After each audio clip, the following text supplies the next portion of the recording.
Here we go to answer one of the questions I get asked probably the most often whenever I do a braid. How do you know the difference between a French and a Dutch braid? I'm going to break it down for y'all. I'm going to do a Dutch on one side and a French on the other side. So first you want to start by brushing out your hair. I like to spray my hair first with like some argan oil or something to give it a little bit of shine before I braid. So that way whenever the braid is complete, it is shiny and beautiful.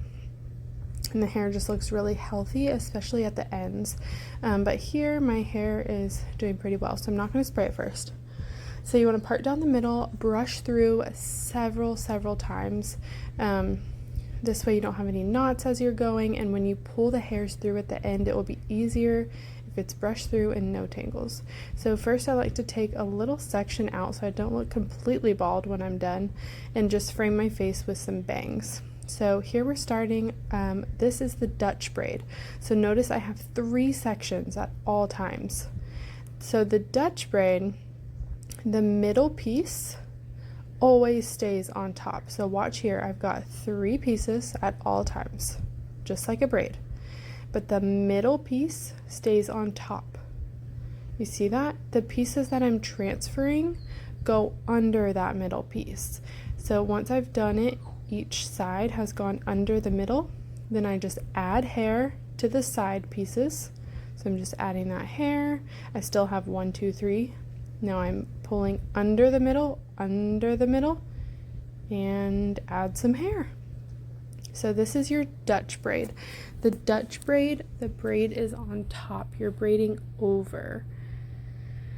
So that is the main difference, but you should have 3 pieces, just like a normal braid. You should have 3 pieces at all times. You just keep adding to the outer sections. You never add hair to the middle. So you just add hair to those outer sections, and the middle piece is always on top.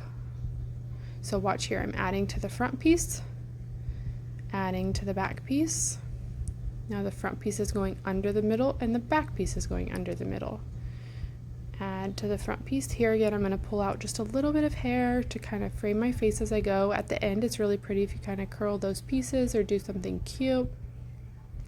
It just helps to frame your face, because once you pull all your hair to the back, whenever you do these double braids, it's really easy to look bald. So you want to pull some pieces out and kind of frame your face. So here I'm going to add to the front. Now I'm adding to the back, pulling the front piece under the middle, back piece under the middle, and you can see that the braid is on top. Does that make sense? The braid is over. Now you're just finishing it like a regular old braid. Put an elastic on the end, and then we're going to pull through. So make sure that you put the elastic on first and brush out the ends, and then you can come pull through. That way it's tight and the hair won't fall out. So then we're going to pull it out and make it look super thick.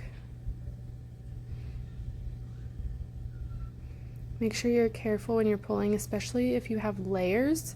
Just skip those pieces where you know that you have layers. So this is your Dutch braid. It's an over braid. The braid is on top. Then if you want to come back and curl those pieces, you can. It's optional, but this way you have some hair along your face to frame your face and your eyes and your smile and the side of your face. Also, when I pull all my hair back, all you tend to see in the front are my dark roots, which totally changes the color and complexion of your face. So I like to pull out my blonde pieces so that I still have a little bit of blonde. So here we're starting our French braid. So you still have 3 pieces, but you're going under the middle. So watch here, I'm adding to the front. Now I'm adding to the back. And our middle piece is always under. So we're adding to the front, adding to the back.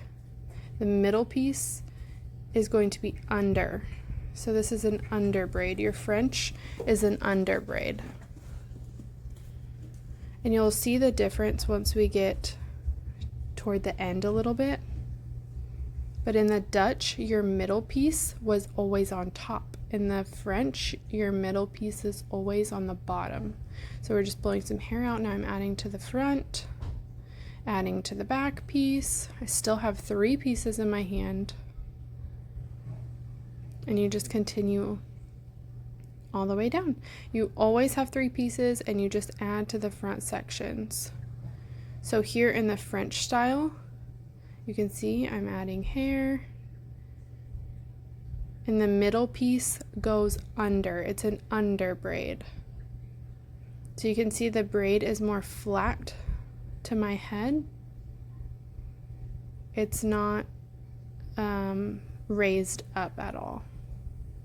So totally personal preference. You can really see the difference here.